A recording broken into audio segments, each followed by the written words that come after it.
ఉద్యోగులే ఈ ప్రపంచాన్ని ముందుకు నడిపించే శక్తి.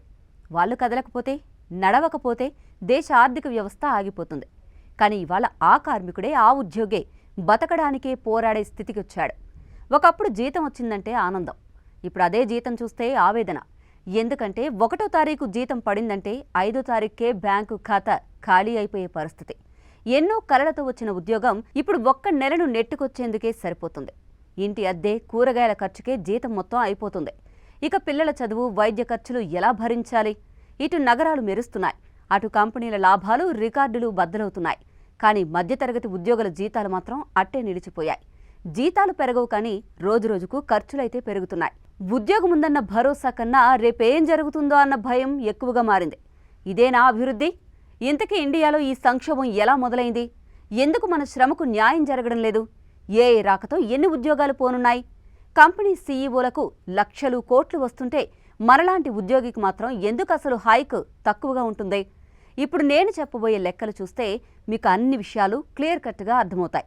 ఇది మన అందరికీ సంబంధించిన అంశం, చాలా ఇంపార్టెంట్ కంటెంట్, అందుకే క్లియర్గా వినండి. 2024 లెక్కల ప్రకారం ఇండియాలో తక్కువ మధ్యస్థ ఆదాయ వర్గాల సగటు నెల జీతం సుమారు 33,000 రూపాయలు. మెట్రో సిటీలో 35,000 రూపాయల వరకు ఉంటుంది. హైదరాబాద్లో ఈ సంఖ్య 44,000 రూపాయలకు చేరినా అది కూడా సరిపోవడం లేదు. నిజం చెప్పాలి అంటే 50,000 నుంచి ₹1,00,000 మధ్య జీతం పొందుతున్న ఉద్యోగులది ఇదే కదా. ఇదేదో లైఫ్ స్టైల్ కారణంగా పెరుగుతున్న ఖర్చులు అనుకుంటే మీరు మరుగుతున్న సాంబార్లో ముఖం పెట్టినట్టే. ఇదంతా దేశవ్యాప్తంగా పెరిగిన ఉప్పు, పప్పు, స్కూల్ ఫీజుల ప్రభావం. ఉదాహరణకు ఆఫీసులో ఓ మిడిల్ లెవెల్ ఉద్యోగి 2015లో 90,000 సంపాదిస్తే 2025 నాటికి అది ₹1,50,000 రూపాయలు సంపాదిస్తున్నాడు. ఈ 10 ఏళ్లలో అతని శాలరీ రెండింతలు కూడా కాలేదు. కానీ అద్దె, పిల్లల ఫీజు లాంటి ఖర్చులు మాత్రం 40% పైగా పెరిగిపోయాయి. జీతం పెరిగిన దానికంటే ఖర్చులు 4 రెట్లు పెరిగితే ఏ ఉపయోగం?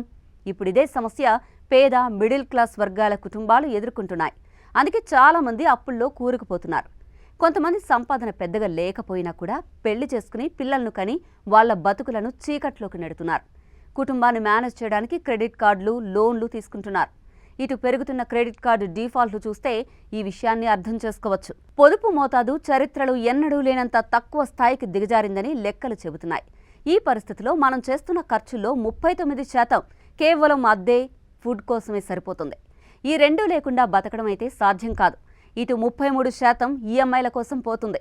ఇటు శాలరీ హైక్స్ గురించి ఎంత తక్కువ మాట్లాడుకుంటే అంత మంచిది bro. The home credit India wallet study ప్రకారం ఉద్యోగులకు శాలరీ హైక్ పెద్దగా ఉండడం లేదు. 2022లో సగటు శాలరీ హైక్ 10.6% ఉండగా అది 2023లో 9.3కి, ఇప్పుడు 2024-25లో 9.2%కి తగ్గిపోయింది. అదే సమయంలో టాప్ సిఎక్స్ఓల పెంపు మాత్రం భారీగా కొనసాగుతోంది. అంటే మేనేజర్లు, కంపెనీలో ఇతర పెద్ద ఉద్యోగుల జీతాలు మాత్రం భారీగా పెరుగుతున్నాయి. ఇక ఇండియాలో 47% ఉద్యోగులు తమ శాలరీ హైక్పై తీవ్ర అసంతృప్తితో ఉన్నారు. కేవలం 28% మందికే శాలరీ హైక్ విషయంలో సాటిస్ఫాక్షన్ ఉంది. ఇటు ఇంటర్నేషనల్ లేబర్ ఆర్గనైజేషన్ ILO లెక్కల ప్రకారం ఇండియాలో ఉన్న ఉద్యోగాల్లో దాదాపు 70% జాబ్స్ డేంజర్ జోన్లో ఉన్నాయి. 2030 నాటికి కనీసం 2 కోట్ల ఉద్యోగాలు పూర్తిగా మాయమయ్యే ప్రమాదం ఉంది. ఇప్పటి వరకు చెప్పింది వింటేనే మనసు భారంగా అనిపిస్తుంది కదా. అయితే ఇదంతా జస్ట్ ట్రైలర్ మాత్రమే, అసలు సినిమా ముందుంది. IIM అహ్మదాబాద్ సర్వే ప్రకారం ప్రతి 6గురిలో 4 మేనేజర్లు వచ్చే 5 ఏళ్లలో AI కారణంగా ఉద్యోగాలు పోగొట్టుకుంటారట. కేవలం డేటా ఎంట్రీ లాంటి జాబ్స్ మాత్రమే కాదు, పెద్ద పెద్ద ఉద్యోగాలను కూడా AI ఊస్ట్ చేయనుంది. నిజానికి ఇది వ్యక్తిగత సమస్య కాదు, ఇది దేశ ఆర్థిక వ్యవస్థ మీద ప్రభావం చూపే అంశం. జీతాలు పెరగకపోతే ఖర్చులు తగ్గిస్తాం, ఖర్చు లేకపోతే మార్కెట్లు కదలవు, మార్కెట్లు ఆగిపోతే కంపెనీల లాభాలకు ఎసరు పడినట్టే. ఒక్క మాటలో చెప్పాలంటే మధ్యతరగతి చేసే ఖర్చే ఈ దేశానికి ఇంధనం. అదే తగ్గిపోయినప్పుడు దేశ వృద్ధి కూడా మందగిస్తుంది. ఇండియాపై వ్యక్తిగత అప్పుల భారం ఇప్పటికీ 6.2% జీడీపీ స్థాయికి చేరింది. ఇదంతా బయటికి పెద్దగా కనిపించకపోయినా ఒక్కో ఇంట్లో మౌనంతో నిండిన బాధ మాత్రం ఎంతగానో పెరుగుతోంది. నెల మొత్తానికి మిగిలే 2-3 వేల రూపాయలతో పిల్లల స్కూల్ ఫీజు, ప్రయాణ ఖర్చులు, వైద్య అవసరాలు ఎలా భరించాలి అన్న ఆలోచనే వెన్నులో వణుకు పుట్టిస్తోంది.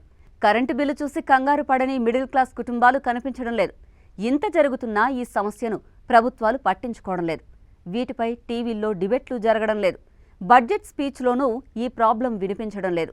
నిజానికి ఇదంతా కేవలం జీతాల సమస్య కాదు, ఇది ఒక సమాజం మౌనంగా భరిస్తున్న అంతులేని వేదనకు సజీవ సాక్ష్యం. ఇంతకీ మొత్తం ఎపిసోడ్పై మీరేమంటారు? మీ అభిప్రాయాన్ని కామెంట్ చేయండి. This is Aruna signing off.